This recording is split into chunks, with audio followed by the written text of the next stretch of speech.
Good evening students. आज मैं आपको कुछ ऐसे क्वेश्चंस बताने वाला हूं जो बोर्ड एग्ज़ाम में आने वाले हैं।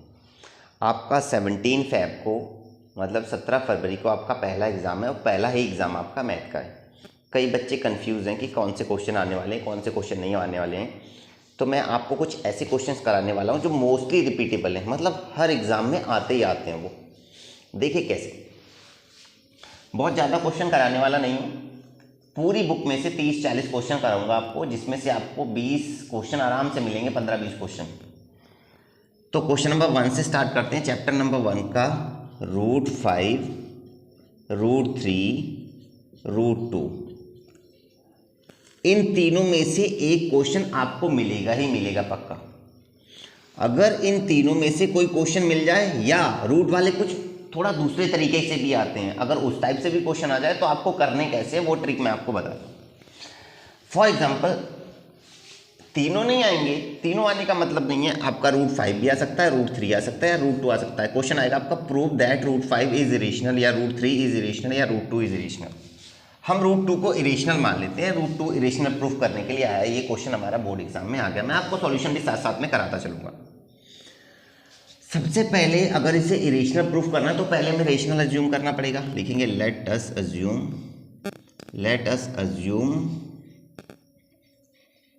√2 इज रेशनल, √2 इज रेशनल। भाई सबसे पहले हमें इरेशनल प्रूफ करने के लिए रेशनल अज्यूम करना पड़ेगा, जो कि जहां पर a/b के फॉर्मेट में होते हैं। जो रेशनल नंबर होते हैं वो a/b के फॉर्मेट में होते हैं, जहाँ पर b जो है हमारा जीरो नहीं होना चाहिए, मतलब नीचे वाला डेनोमिनेटर हमारा जीरो नहीं होना चाहिए, ऊपर वाला है तो भी चलेगा। और कंडीशन एक और है, a और b दोनों हमारे कोप्राइम है, a and b are coprime. Coprime number ऐसे नंबर्स होते हैं जिनका HCF 1 होता है। लैंग्वेज आपका √2 आ जाए, √3 आ जाए, √5 आ जाए, आपको यही राइट करना है। बस करना क्या, सिर्फ ये डिजिट चेंज करना है, बाकी आपको ये लेटर तक चेंज नहीं करने की जरूरत है। देखिए भाई √2 को अगर हमने रेशनल माना तो √2 जो होगा हमारा वो a/b के बराबर हो जाएगा। आप बोलोगे हाँ बिल्कुल हो जाएगा भाई, ये रेशनल था तो इसके बराबर हो जाएगा। इसका रूट खत्म करने के लिए हमें स्क्वायर करना पड़ेगा, तो हम करेंगे squaring both side. Squaring both side. एक बात मैं फिर से क्लियर कर दे रहा हूँ, √2, √3, √5 अगर ये क्वेश्चन आएंगे तभी आपको स्क्वायरिंग करनी है। किसमें आपको स्क्वायरिंग नहीं करनी, मतलब रूट वाला कैसा क्वेश्चन आएगा जिसमें आपको स्क्वायरिंग नहीं करनी, तो वो भी मैं क्वेश्चन आपको बता दूंगा अभी। अगर मैं स्क्वायर करूंगा, √2 का स्क्वायर करूंगा तो 2 हो जाएगा, और a²/b² हो जाएगा। आप बोलोगे हाँ भाई बिल्कुल हो जाएगा, क्योंकि हमें जो भी करना दोनों में करना, जितना यहाँ करना उतना ही इस साइड करना है। अगर मैं यहाँ बात कर लूँ b² इज इक्वल a²/2 हो जाएगा। हाँ आप बोलोगे भाई बिल्कुल हो जाएगा, क्योंकि b की मल्टीप्लाई यहाँ कर ली, 2 यहाँ आ गया। अब 2 इसके अपॉन में है तो 2 जो है वो a² को डिवाइड कर रहा है। हम यहाँ राइट करेंगे 2 डिवाइड्स a²,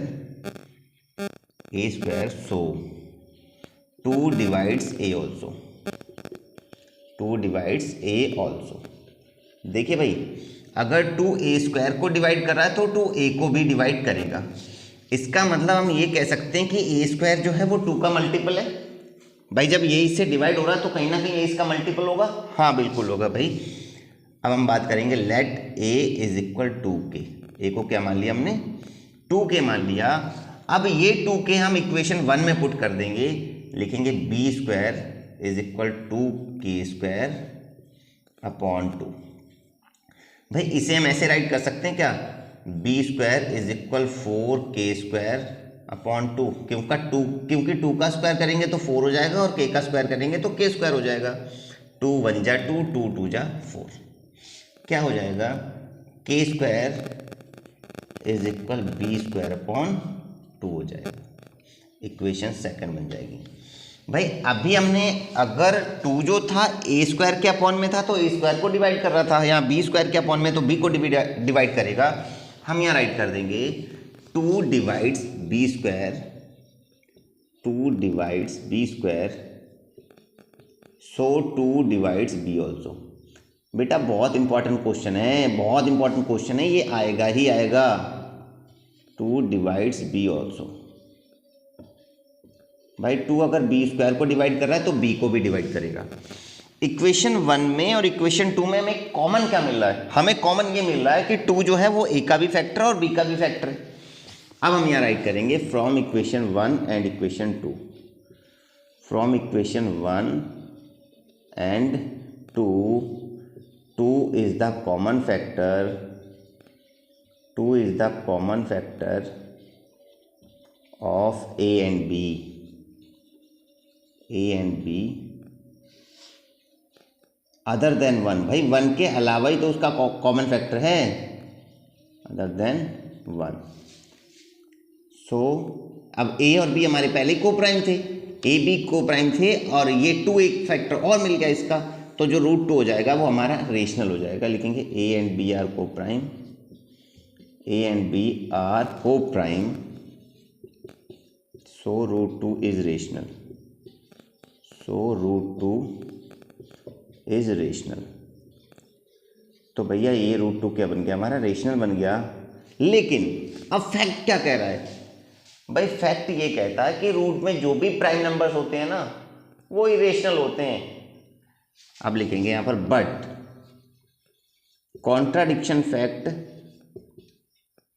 कॉन्ट्राडिक्शन फैक्ट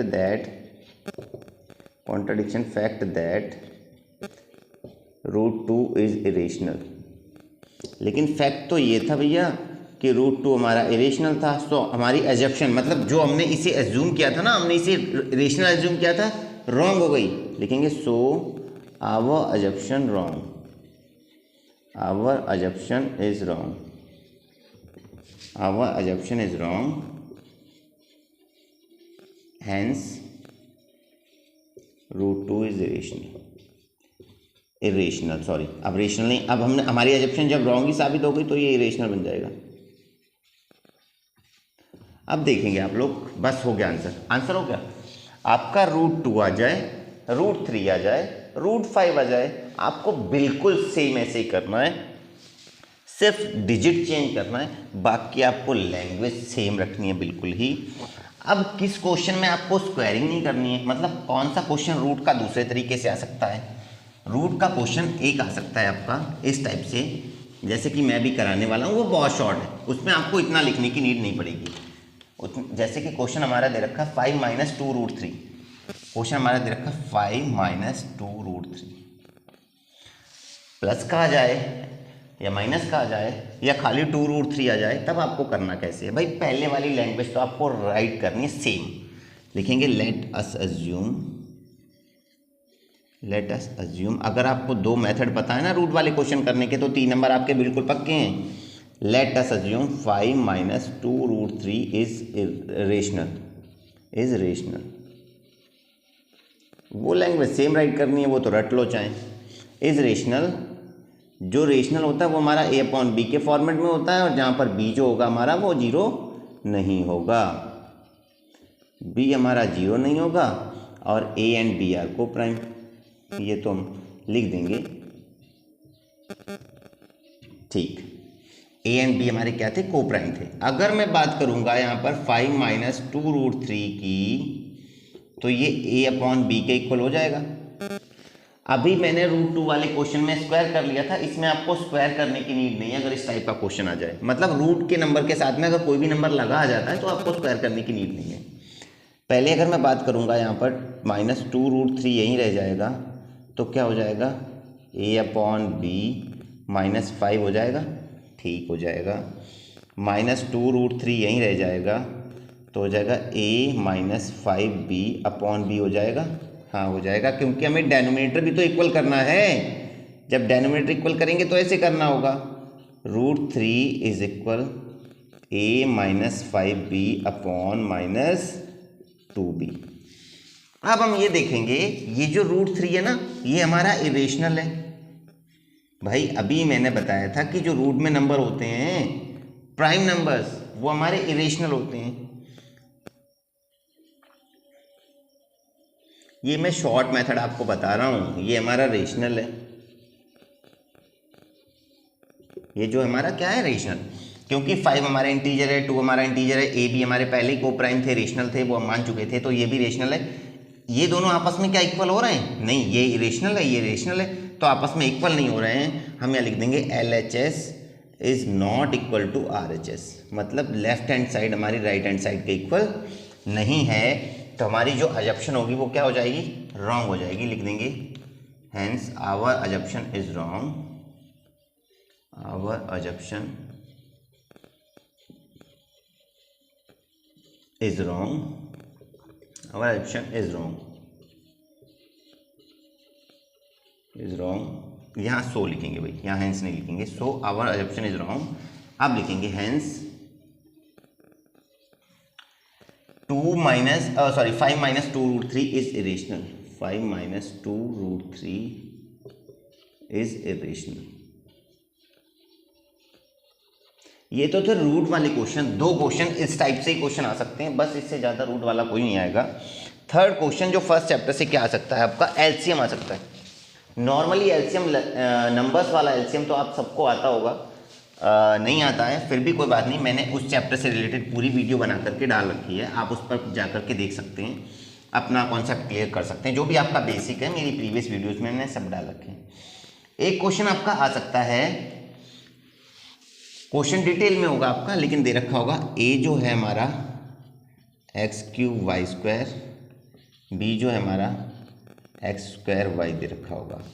तो आपको फाइंड करने के लिए कहेगा, या तो एलसीएम फाइंड करने के लिए कहेगा या एचसीएफ फाइंड करने के लिए कहेगा। ए बी का एलसीएम या ए बी का एचसीएफ फाइंड करने के लिए कहेगा। देखो आप कैसे, अगर एलसीएम देगा तो भी आप कैसे फाइंड करेंगे, एचसीएफ देगा तो भी आप कैसे फाइंड करेंगे। जब इस टाइप का क्वेश्चन आ जाए तब हमें इनसे कोई मतलब नहीं, हमें मतलब है इनसे। इनसे मतलब है मतलब इसके फैक्टर से। जैसे कि मान के चलो हमारे पास 20 लिखा है, तो 2 × 2 × 5 तभी तो 20 बनेगा ना। फिर यहाँ पर हमें 20 से कोई मतलब नहीं रह जाएगा, इससे मतलब है, हमें फैक्टर से मतलब है। एलसीएम एचसीएफ में हमें प्राइम फैक्टर से ही मतलब होते हैं, ठीक है ना, समझ में आ गई बात। अब अगर पहले तो मैं शॉर्ट मेथड में भी चाहूँ तो समझा सकता हूँ।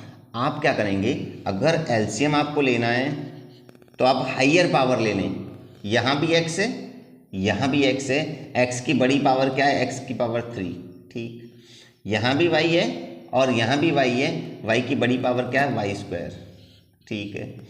एचसीएफ की अगर बात करेंगे, एचसीएफ में आप लोअर पावर लेंगे, यहाँ भी x है और यहाँ भी x है, x की लोअर पावर क्या है, x², यहाँ भी y है और यहाँ भी y है, तो xy हो जाएगा।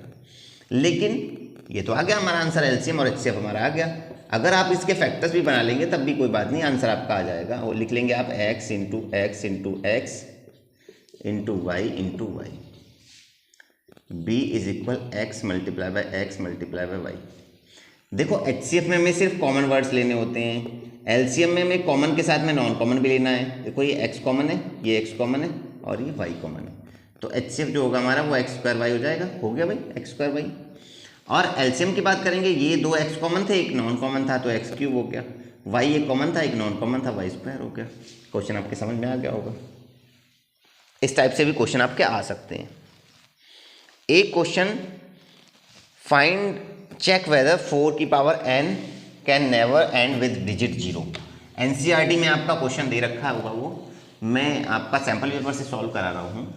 कुछ इंपॉर्टेंट क्वेश्चंस मुझे मिले थे तो वो मैंने टिक करके आपको सॉल्व कराने की कोशिश कर रहा हूँ। चेक वेदर 4 की पावर n, चेक वेदर 4 की power n can never and with digit 0, can never ends with digit 0, ends with digit 0। देखिए इस टाइप से क्वेश्चन आएगा आपका, इस टाइप से आपका 4 की पावर n आ जाए, 6 की पावर n आ जाए, 8 की पावर n आ जाए, 15 की पावर n आ जाए, कोई दिक्कत नहीं। आपको करना क्या है, जैसे कि मैंने अभी आपको रूट वाला क्वेश्चन समझाया था ना, एक क्वेश्चन समझ लो तो आपको सब आ गए। ऐसे इसकी जो लैंग्वेज में राइट कराऊंगा, अगर वो लैंग्वेज आपने समझ ली तो समझो आपको सब आ गए। देखिए कैसे हम लिखेंगे यहाँ पर, वी नो दैट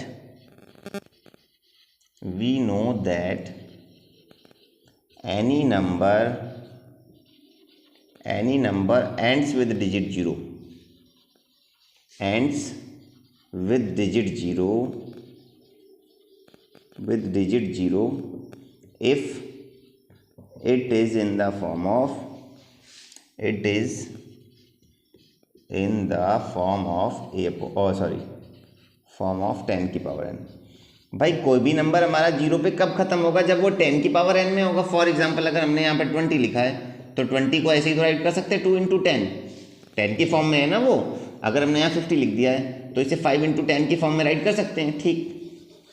लेकिन यहाँ पर क्या दे रखा है, यहाँ लिखेंगे हेयर का मतलब यहाँ क्वेश्चन में क्या दे रखा है, यहाँ दे रखा है हमारे पास 4 की पावर n, जो होनी चाहिए हमारे पास 10 की पावर n में। मतलब ये पावर इसकी वैल्यू इसके इक्वल होनी चाहिए। अब हम प्राइम फैक्टर्स कर लेंगे तो हो जाएगा 2 मल्टीप्लाई बाई 2 की पावर n, यहाँ हो जाएगा 2 मल्टीप्लाई बाई 5 की पावर n। क्या इन दोनों के प्राइम फैक्टर्स इक्वल है? नहीं इक्वल हैं, तो इक्वल को 20 से काट दो। भाई यहाँ 2 इंटू 2 है, 2 मल्टीप्लाई बाई 5 है, तो लिख देंगे हैंस 4 की power n can never and with digit 0, never ends with digit 0, with digit 0। भाई ये 4 क्वेश्चन थे जो फर्स्ट चैप्टर से आने वाले थे। एक क्वेश्चन और भी आपका आ सकता है, एक क्वेश्चन और आपका आ सकता है, जैसे कि आपका क्वेश्चन आ गया, prove that 7 multiply bye 11 multiply by 17 plus 17 is not a prime. या तो इसे कंपोजिट पूछेगा या नॉट प्राइम पूछेगा। भाई जो प्राइम नहीं है वही तो कंपोजिट है, और जो कंपोजिट है वो प्राइम नहीं होगा। बात तो एक ही है। जब इस टाइप का क्वेश्चन आ जाए कुछ नहीं करना, जो प्लस में नंबर है उसको कॉमन ले लो बाहर। अंदर क्या हो जाएगा 7 इंटू 11 इंटू 1 प्लस 1। जब हमने 17 को बाहर ले लिया तो 17 से डिवाइड हो गया, बचा क्या 1। 17 इंटू 11 7 जा 77 और 1 78। भाई जिसके 2 फैक्टर्स होते हैं तो हैंस लिख देंगे, hence it is composite, hence it is composite. अगर नॉट प्राइम की बात करेगा तो लिख देंगे hence it is not prime, क्योंकि भाई जिसके 2 फैक्टर्स होते हैं ना, 1 को छोड़ करके, 1 तो हम किसी के साथ फैक्टर लगा ही सकते हैं ना, 1 को छोड़ करके जिसके 2 फैक्टर होते हैं तो वो नंबर हमारा कंपोजिट होता है। अगर कंपोजिट है तो प्राइम नहीं होगा। क्वेश्चन आपका किसी तरीके से भी पूछ सकता है। Find the zero of the quadratic polynomial. अब आ जाते हैं हम सेकंड चैप्टर पे। सेकंड चैप्टर में क्या है, इसके जीरोज फाइंड करने के लिए कह रहा है, क्वेश्चन दे रखा है हमारे पास 7y स्क्वायर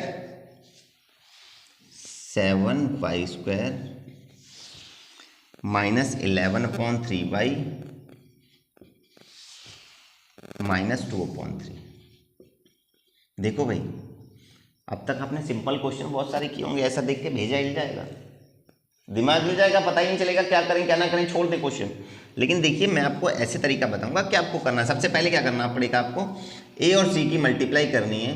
ये हो जाएगा हमारा 14/3 हो जाएगा। कितना हो जाएगा 14/3। अगर 14/3 हो गया तो हमें इसके फैक्टर्स बनाने हैं। अब भाई क्या मैं इसे ऐसे राइट कर सकता हूँ 2 इंटू 7/3? ठीक कर सकता हूँ ना, हाँ कर सकता हूँ। और किसी नंबर में 14 आता है? 14 1 जा 14 नहीं आता है।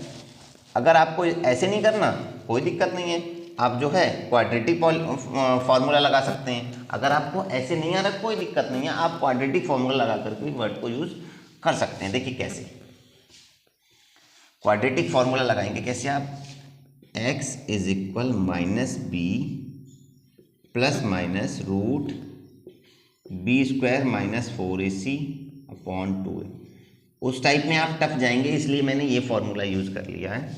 देखिए माइनस बी का मतलब क्या होगा, माइनस 11/3, ठीक है, plus minus root b square minus 4ac, मतलब माइनस 11/3 का square minus 4 multiply by 7 multiply by minus 2/3 upon 2 multiply by 7। ठीक, समझ में आ रही बात। जो जो वैल्यूज थी a, b एंड c, उनकी वैल्यूज पुट कर दी मैंने। अब आप क्या करेंगे, माइनस 11/3 तो ये हो जाएगा हमारे पास प्लस 11/3 प्लस माइनस। अब इसे पहले ही सॉल्व कर लेंगे हम। 11 का स्क्वायर करेंगे तो 121, 11 का स्क्वायर करोगे तो 121 हो जाएगा, अपॉन 3 का स्क्वायर करेंगे तो 9 हो जाएगा, 7 चौक 28, 28 दूनी 56 प्लस का 56 अपॉन 3 हो जाएगा, अपॉन में 14 हो जाएगा। देख लो क्वेश्चन भाई आपको करना कैसे।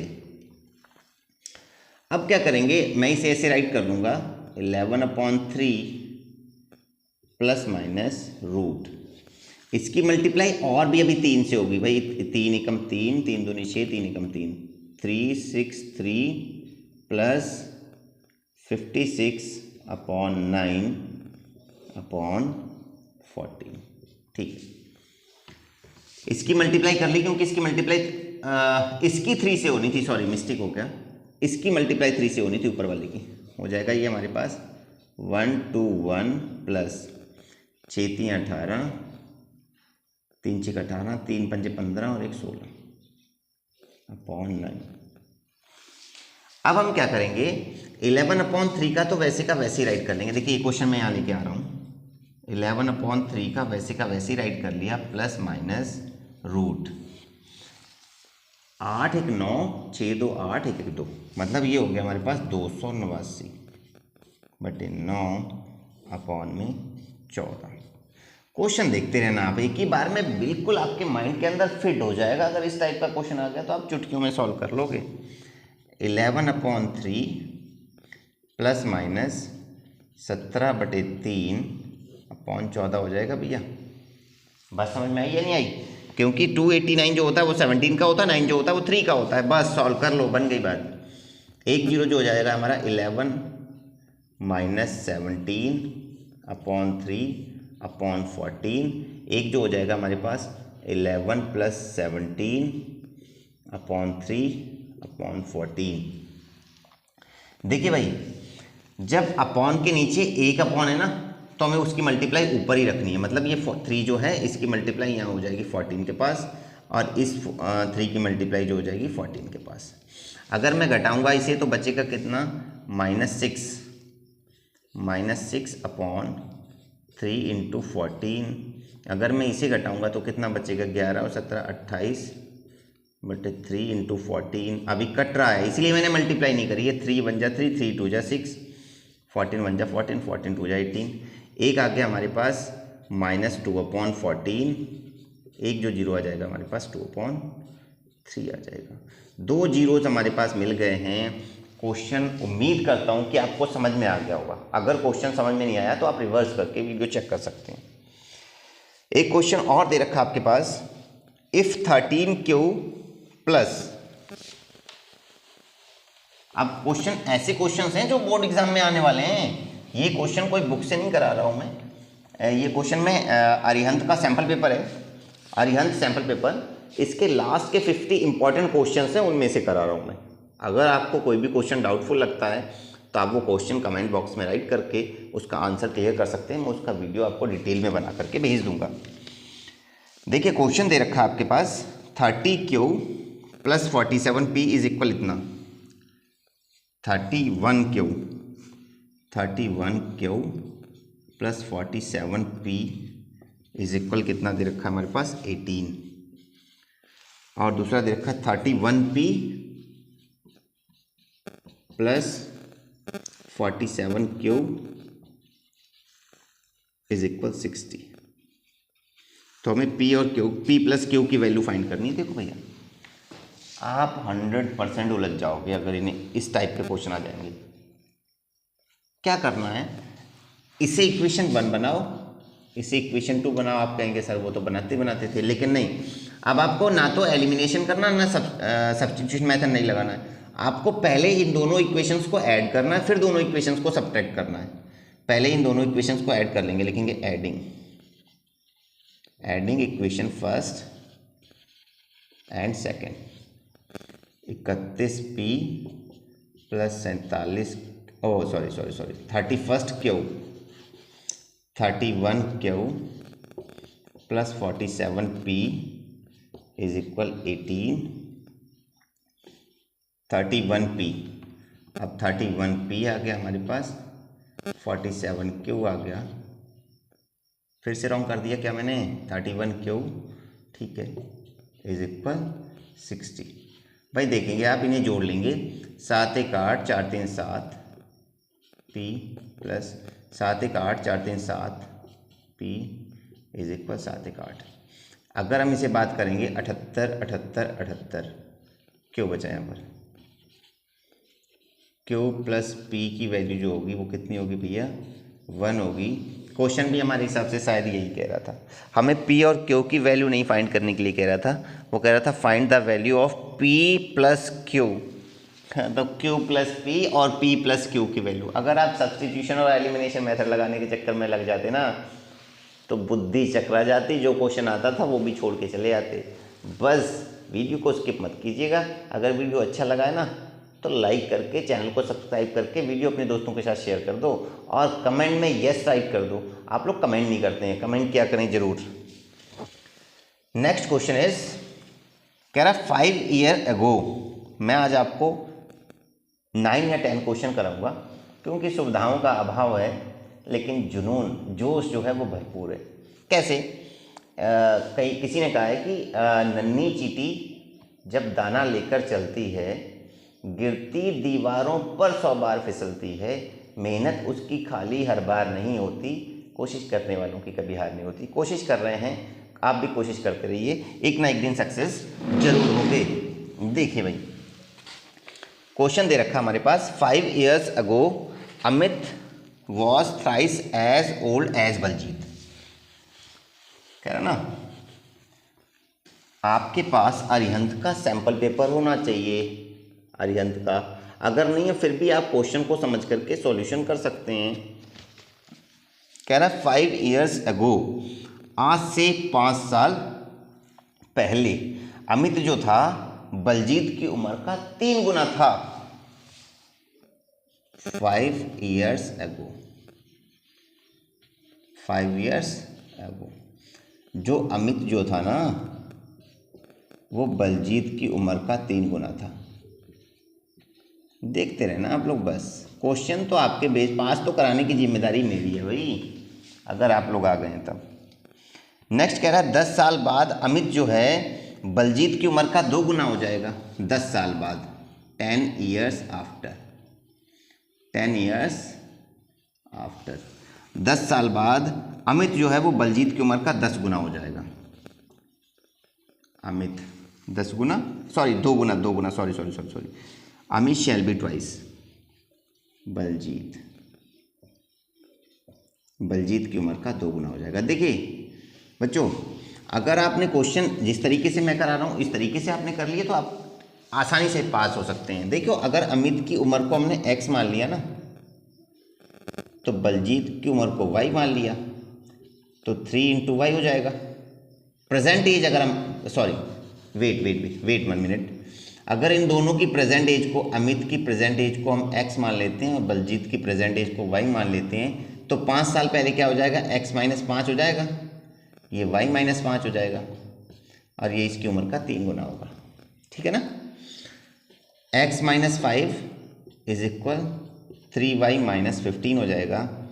x - 3y is equal -15 + 5, x - 3y is equal minus का 10 हो जाएगा। इक्वेशन 1 मिल गई हमें, इक्वेशन 1 मिल गई। 10 साल बाद, अगर आज अमित x साल का है तो 10 साल बाद x + 10 का हो जाएगा भाई, ये y + 10 का हो जाएगा और इससे कितना गुना था, वो 2 गुना था।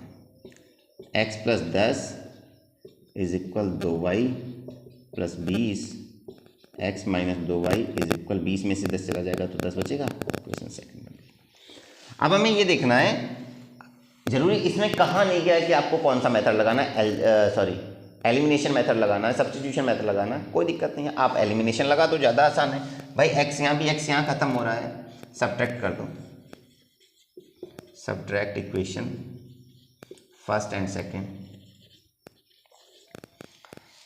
x - 3y is equal -10, x - 2y is equal 10, घटा देंगे माइनस का हो जाएगा, ये प्लस का हो जाएगा, ये माइनस का हो जाएगा, माइनस माइनस का 20 हो जाएगा, माइनस प्लस माइनस का y बचेगा, x से x खत्म हो जाएगा, माइनस से माइनस खत्म हो जाएगा तो y जो बचेगा वो कितना आ जाएगा, 20। मतलब जो हमारा बलजीत है वो इस समय कितने साल का है भैया, 20 साल का। बलजीत जो हमारा वो कितने साल का है, 20 साल का। अगर बलजीत 20 साल का है तो उसकी किसी एक में इक्वेशन में वैल्यू रख करके आप चाहे फर्स्ट में रख लो चाहे सेकंड में रख लो, तो आप अमित की भी वैल्यू निकाल सकते हैं। लिखेंगे पुटिंग इन इक्वेशन 1। क्वेश्चन आप कर सकते हैं, लेकिन समस्या मालूम कहाँ पर आती है? समस्या वहाँ पर आती है कि आपको इक्वेशंस नहीं बनाने आ पाती हैं कि कौन सी इक्वेशन कैसे बनेगी। लिख देंगे x minus 2 multiply by 20 is equal 10, x minus 40 is equal 10, x is equal 50। तो अमित इस समय कितने साल का है भैया? 50 साल का है। अमित की प्रेजेंट एज जो है वो 50 साल है और बलजीत की जो प्रेजेंट एज है वो 20 साल है। उम्मीद करता हूँ कि क्वेश्चंस आपको समझ में आ गए होंगे। इसके जो भी 10 क्वेश्चंस हैं मॉर्निंग में मैं लाइव आ रहा हूँ, मॉर्निंग में सुबह 6 बजे से। कल 15 फरवरी को लाइव आ रहा हूँ सुबह मॉर्निंग में 6 बजे से। आप लोग सभी जुड़िएगा और आपको इससे अगले 10 क्वेश्चंस इंपॉर्टेंट क्वेश्चंस कराऊंगा। कई बच्चे ऐसे हैं जिन्होंने अब तक बुक खोल करके नहीं देखी है। कोई बात नहीं बेटा, आप अपनी माँ बाप की उम्मीदों पे खरे उतरें।